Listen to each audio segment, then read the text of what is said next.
The following week, he volunteered at a community center. He was terrible at it.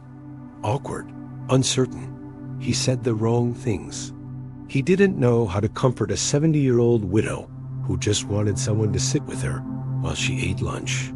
So he just sat there, silently, and she reached over and held his hand, and they stayed that way for 30 minutes. And it was the most meaningful thing he had done in years. He signed up for a pottery class. He was the worst in the room. His bowls collapsed. His mugs leaked. The instructor, a patient woman in her 50s, told him, "The clay doesn't care about your pride. It only responds to your hands." He kept going. He wrote letters to old friends, to his mother, to a college roommate he hadn't thought of in a decade. Some people wrote back. Some didn't. It didn't matter. The act of reaching out was the point. The act of saying, "You mattered to me, and I should have told you sooner."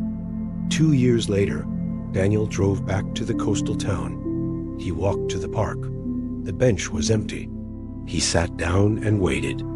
Elias didn't come. He asked at the small cafe nearby. The woman behind the counter, she must have been in her 60s, smiled sadly. "Elias passed in the spring," she said, quietly.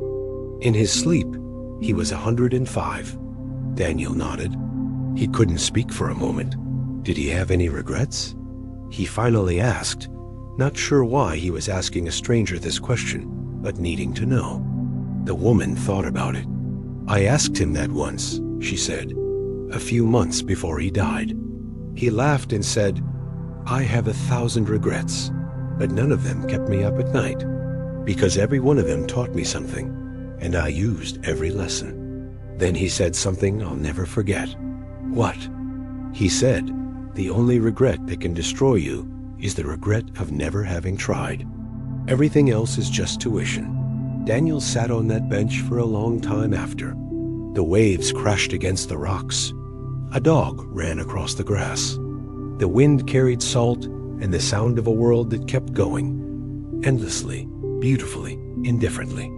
He thought about purpose and how it doesn't arrive in a lightning bolt, but in a quiet knowing that builds over time when you ask yourself the right questions and dare to answer honestly. He thought about connection and how every relationship is a living thing that needs attention and vulnerability and the willingness to bend, even when you think you're right, especially when you think you're right. He thought about growth and how the most courageous thing a person can do